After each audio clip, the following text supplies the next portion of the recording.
of Shiva and wanted the whole kingdom to be his religion. He considered that I'm right, everyone else is wrong. And I'm the king, I have the power. If they don't surrender to what I believe in, then they cannot live. So Chattogram, he said, I know. He became a minister of the king. He said, I know what you have to do. Just convert Ramanujacharya and the whole kingdom will become your religion. But if you don't, everyone will become Vaishnavas, because he's just too powerful. So it's a long story, and my airplane takes off quite soon. But ultimately, it was planned. There was a conspiracy that that Ramanujacharya would be invited to a debate, and either he would surrender to the king's religion and cause all of his disciples to convert, or he would die.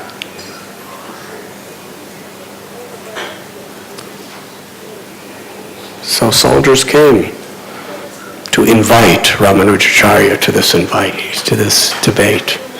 And when they were coming, Ramanuja was ready to go. He was detached. He had a very simple, beautiful, loving heart. But Quraysh understood the situation. And he, with tears in his eyes, he begged and pleaded, let me go on your behalf. Give me your sannyas robes, and you put on my grihasta robes, and you secretly escape from this kingdom, because they'll be hunting to kill you. And let me go and face the king. He will think that I'm you. Ramanuja didn't want to do this. But Quraysh, with such a pure heart, was begging to serve in this way.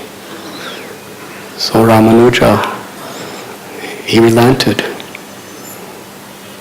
Can you imagine? He took off his sannyasi robes. Now these days, if you want to go to a foreign country, sannyasis put on pants and shirts and all that stuff. But Sri Vaishnavas, 1,000 years ago, sannyasis didn't do that. It was a very, very big thing. When you put on saffron, it's forever. Especially danda. But he put on the white robes of a householder and secretly left Sri Rangam. And Quraysh, along with one of Ramanuja's gurus, Mahapurna, they went to Kanchipuram and they won the debate. But the king was not, he was not concerned with justice. He was blinded by ego. When he saw that Quraysh and the guys of Ramanuja defeated all his biggest scholars, he became so angry. He said, sign this document or you die. And the document was that I am defeated, Shiva is greater than Vishnu. So Quraysh, he started signing the document, and the king was so happy until he read what he wrote.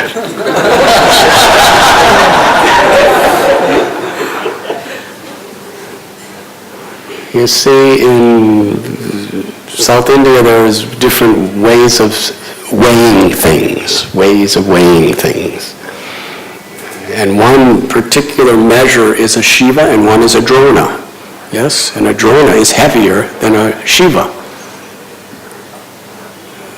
So Quraysh wrote, in all cases, Drona is always greater than, even Drona is greater than Shiva.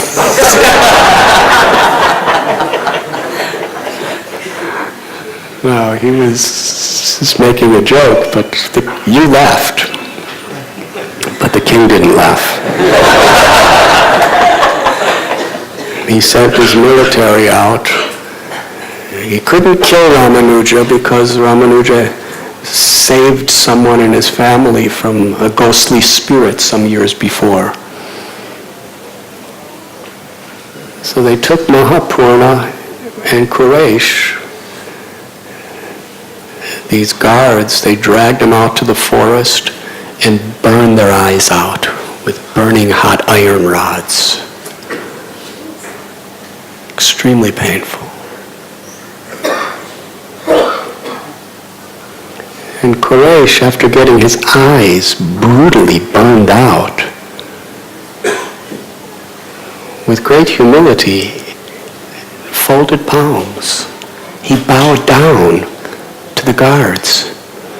And from the core of his heart, he thanked them. They were shocked. Why is he thanking us?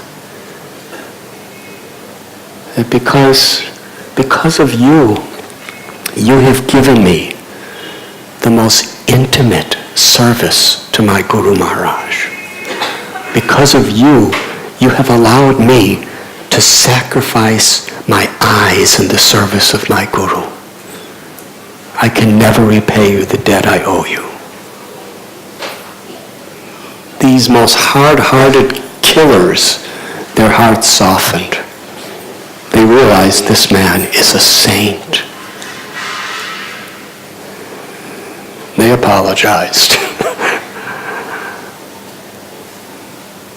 Anyways, Mahapurna was very old, and having his eyes plucked out in this way was too much. He could not continue traveling. So meditating on his dear disciple Ramanuja, on his Guru Yamunacharya, and meditating on the Supreme Personality of Godhead, he gave up his life. Meanwhile, Sripad Ramanujacharya, in disguise, he had to flee the kingdom of the Chola king. And he came near the kingdom of Mysore. And there was another king there from another religion. And it's a long story. But his king, this king's daughter was mentally ill. There was some subtle energy, some subtle being that was destroying her mentality. And she was just absolutely crazy. And the king invited his own priest to come and try to save his daughter. But because of some technicality, they wouldn't come into his palace, because they thought they would get contaminated. So one of Ramanujacharya's disciples, Nambi, he was living in that area. And he told Sri Ramanujacharya, if you cure this daughter, then you can get the favor of the king. So come to the palace. I've already talked to the king. He's inviting you. Ramanujacharya said, I'm a sannyasi. I cannot go there. How can I go into the palace of a great, powerful, opulent king? Similar to Sri Chaitanya Mahaprabhu, he would not personally meet Maharaj Prataparudra. But the disciple told the Guru that it might be a transgression to the etiquette of a sannyasi, but it'll be good for preaching.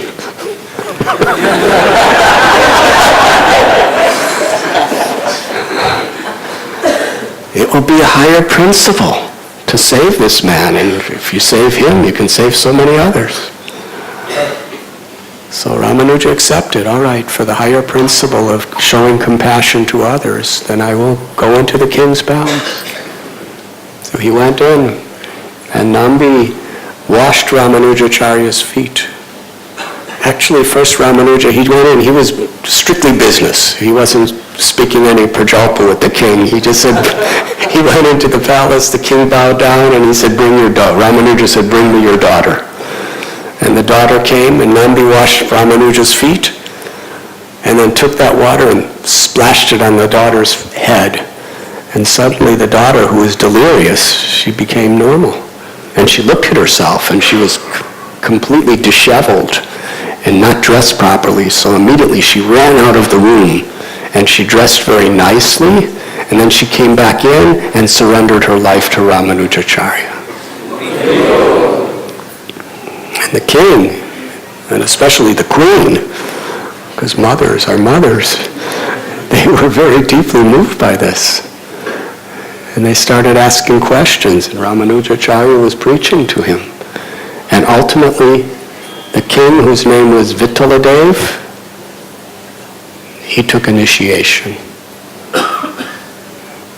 And Ramanuja gave him the name Vishnu Vardhana, which means one who expands the glory and the mercy of Lord Vishnu.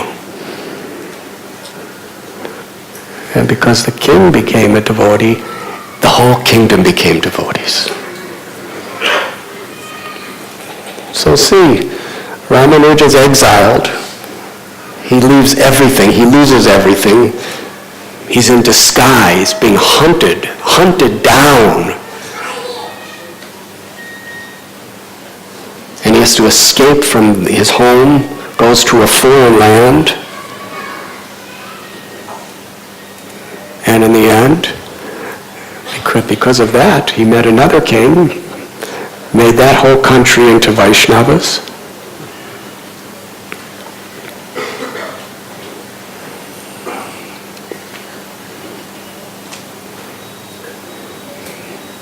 And one day, it was the deity of Tirunarayan revealed himself to Ramanujacharya, and the deity of Narasimhadev revealed himself to Ramanujacharya in the forest, Tiruvananthapuram.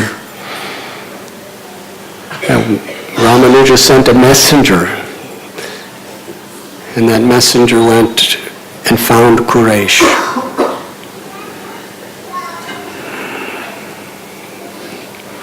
And came back and told Ramanuja that Quraysh has been blinded. And your guru, Mahapurna, he was blinded. And the pain was so excruciating that he has passed away from this world.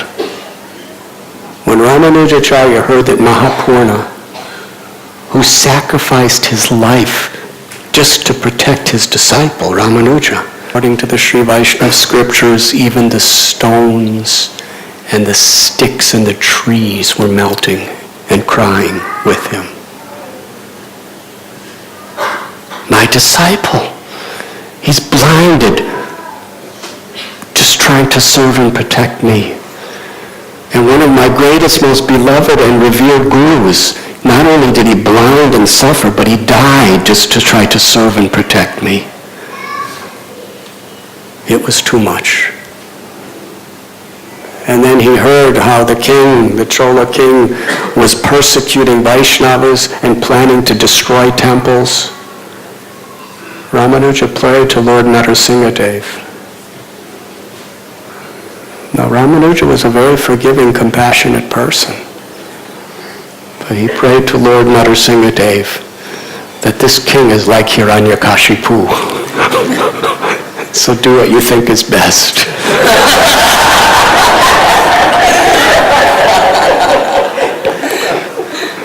And Narasimhadev heard the prayer. And the king got this horrible disease on his neck where it was just causing him excruciating pain, and he died. Meanwhile, in the process, according to some it was 12 years, some say 14, but most scholars say Ramanujacharya was in exile in Norkote area for 12 years. Now sometimes we think when Krishna tests us it should only be for a few minutes. But the Pandavas were in exile for 12 years. And he was in exile for 12 years. And then he got the news from his messenger. Well, in those days, there was no emails. Now you can know what's happening anywhere by just going into these internets. But in those days, there was no satellite TV to find out what's happening in Sri Rangam or Kanchipuram. You had to send somebody to walk there, and his messenger had to walk there and search all over the country for Quraysh. And he found him and came back and said, Quraysh is so happy that he got to give his eyes for you. That's his message. He's so grateful. He's more happy than ever before. He said, what a small price. I've lost my life. I've lost my vision. But what a great honor.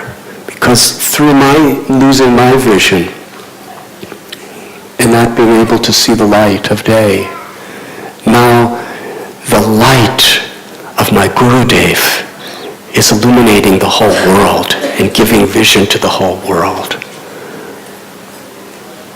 I'm so grateful that I could be a part of this.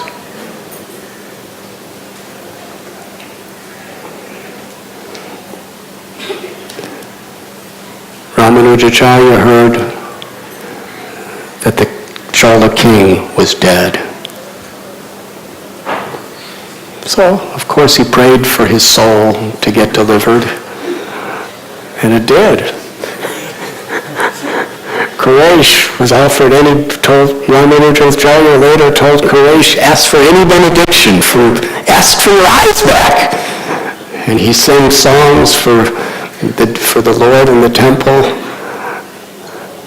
all day long, and the Lord said, ask for anything and I'll give you.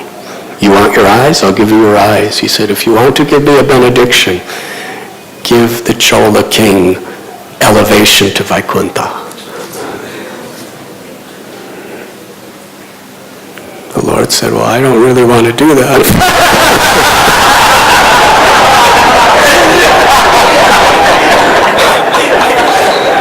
But it's your desire, so he's already there in Vaikuntha as we speak. So Ramanujacharya saw he was still blind. Go back and ask for... He wanted his eyes to come. So he went back and sang beautiful songs all day long. And the deity said, I'll give you any benediction. He said, any benediction? Anything. Even your eyes, if you want anything. He didn't say that, but it was understood. He said, Chatrugram, who was my disciple, who rejected me, betrayed me, and tried to kill me and my guru. He's dead. Give his soul eternal residence in Vaikuntha. Vishnu said, he's already there.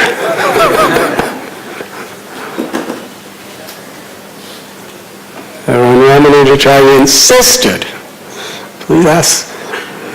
According to some story, he said to the deity that I lost 2 articles that belong to my guru. Please give them back to my guru. And the Lord gave him his eyes back. According to others, even when the Lord insisted to give him his eyes back, he said, I don't want to see this world. The only benediction I want, leave my eyes as they are. I don't want to see anything of this world. All I want to see is your beautiful form in the form of my guru. Give me the benediction that I'll constantly see you. He says, it is done. So Ramanuja went and he heard about this and he told, in Quraysh, he asked Quraysh, what is the deity wearing today? And Quraysh, he had no eyes. but he explained every detail of every flower on his garland and his nature of his crown and his pose and the color of his clothes. And then Ramanuja said, "What am I wearing today?" And he explained every flower in his garland and how he was standing. And Ramanujacharya understood. That was his benediction. He was always seeing Krishna and his Guru.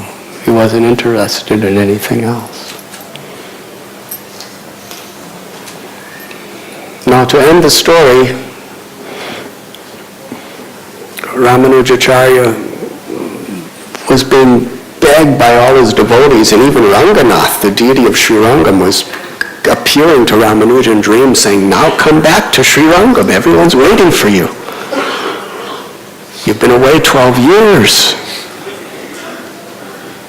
But the people in Melkote were so attached to being with him for 12 years continuously, they didn't want him to leave either.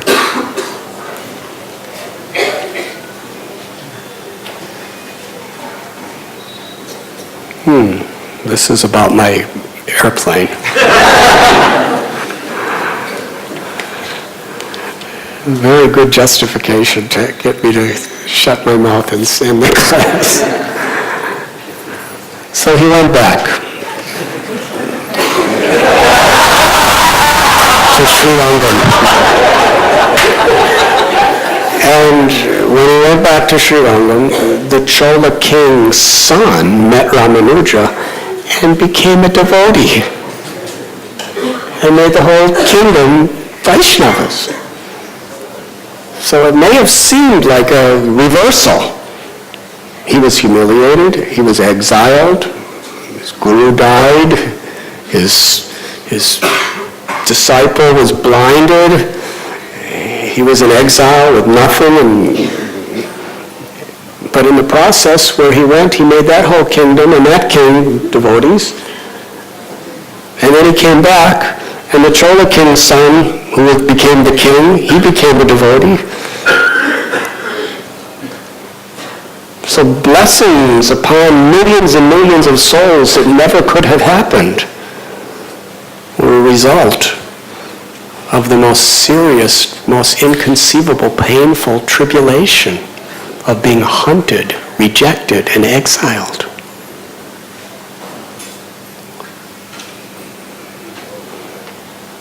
And Srila Prabhupada, we often give the example. When Prabhupada was living in Vrindavan with Jiva Goswami and Rupa Goswami at Krishna's Rasa Leela place, 70 years old, his guru asked him to go to America to be an instrument of Mahaprabhu and Nityananda's compassion. Now Krishna's in control. Krishna is Lakshmanath, the husband of the goddess of fortune. Krishna could have just Krishna could do anything. He could just exhale and create billions of universes. Yes, it's Mahavishnu. If he could do that, he could have sent Prabhupada a first-class ticket on Air India to New York. Why the Jaladuta? Why not an ocean liner? Why a cargo ship? And why in the Arabian Sea Prabhupada had several heart attacks and horrible seasickness? And he had no money. And he came to New York and didn't know anybody or anything. And later on he was in the Bowery, the ghetto, struggling. Why is it Krishna arranged? Prabhupada was asking his godbrothers and other supporters in India, come and help. Send some funds, send some brahmacharis. You come yourself. Nothing, nobody, no help whatsoever. They sent a couple sets of karatals, mridanga, some sweets, but no help. Why? These were great souls.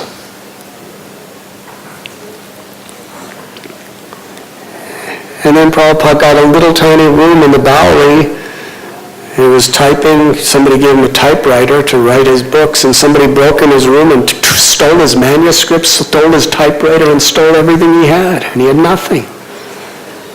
Then he ended up living with one person who was favorable, and then that person decided he wanted to kill Prabhupada and kicked him out of his house. Prabhupada was nothing. Why did Krishna put him through that? And then Prabhupada had a stroke.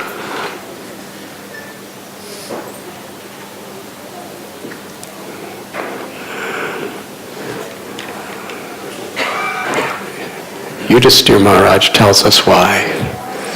O king, no one can know the plan of Lord Krishna. Even though great philosophers inquire exhaustively, they are bewildered. It is all within the plan of the Lord.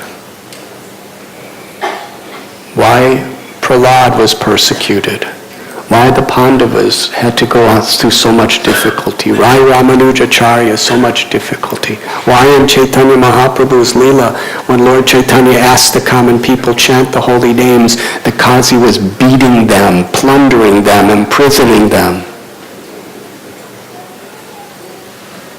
Because the Lord wants to show the world through the devotee.